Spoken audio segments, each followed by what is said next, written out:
Oh, Gurl! Hello there, it's me, the Velvet Snatch at Annick Gardens for Gurl Global, and I'm here for the media day of Mr. Gay Great Britain 2025, who is standing right next to me right now. It's Andy Gardiner.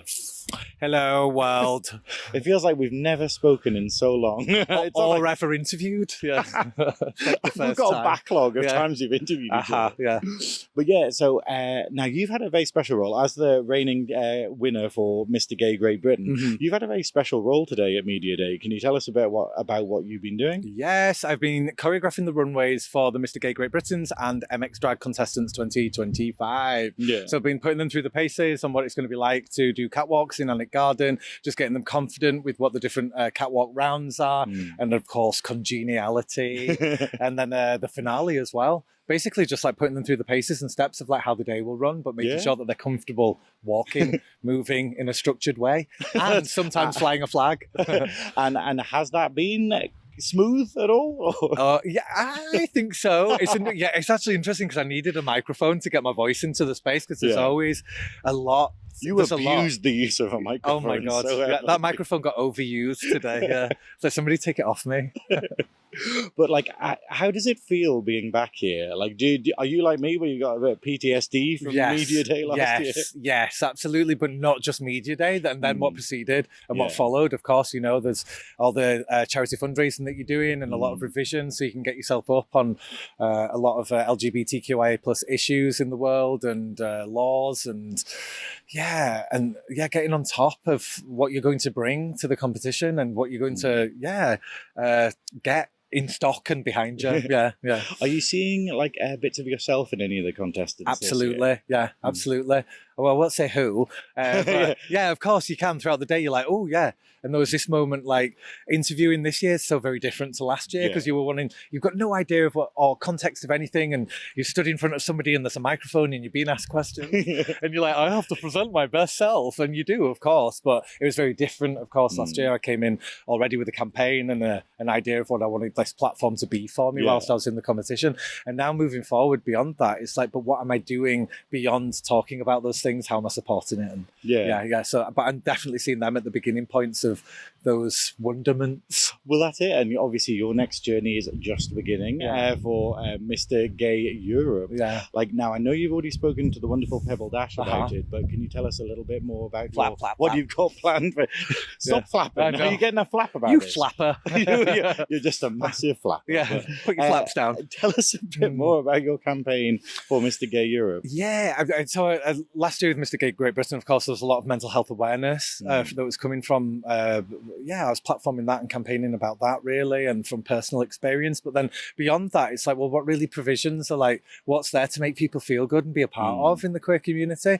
Exercise is one of those things that like can bypass a lot of queer people because of our start in school, being in binary spaces, also feeling comfortable and name calling, all of those things that do make us, it's like, or have affected us or made us step away from something physical, just knowing what can belong to that space, some of the harassment, some of the bullying. So for me, I was like, I really want a safe space for people to be able to come and train. And you know that Homotivate was one of my fundraising. It was. It was a great one. Yeah. And then, so that's developed. I didn't even know I had those muscles. I didn't even know I could homotivate myself. I still can't homotivate myself. Oh, but you are doing, because you are one of my students. You can belong to Motivate. So it was about what can that be? First of all, locally, what's the appeal? And then if I was to think about that on like an international scale, how then does that build? Like, can we go digital? Can that be something that people join as like a Teams or a Zoom? Or is it a YouTube channel?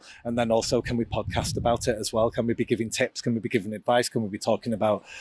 That's a really interesting concept. I really like it. I like that you're expanding it, because obviously it was like this fledgling thing last year. And now it's like this wonderful thing where we have loads of people coming over every week to Homotivate and whatnot. And it's like you say, it's people that wouldn't normally put themselves out there or wouldn't feel comfortable putting themselves out there. Yeah. Yeah, exactly. Exactly what they are doing and are putting themselves in that space as well. And you know as well as me, there's gay men in there, there's lesbians, there's non-binary, and there's trans all in one room.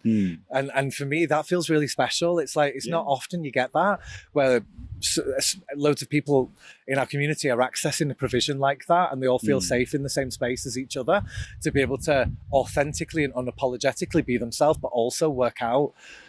Yeah. And finally, obviously, you've spoken to some of the finalists this year, like today and over social media and whatnot, because a lot of people have been messaging you and whatnot. But in case you haven't spoken to anyone in the competition yet, like, what advice do you have? Because you pretty much swept the board last year. Oh, yeah. Like, what advice do you have for the finalists for the next couple of months? It's really interesting because you know a lot about my journeys as well within that. But you know, I was a part of a bit of the journey and vice versa. Exactly, yeah. So I suppose, like, more than anything, it's been said today already, but really staying in your lane and knowing what your strengths are, and just like believing in that, like believing in it. And every time you doubt yourself, go back, rewind, reverse, and reignite, re-believe in what you're doing, and continue focusing. Like, stop looking across the board, but be supportive of other people. Create genuine relationships is my biggest thing, because that's something that I did, and I made incredible friends. I became part of something that I'd not expected, and also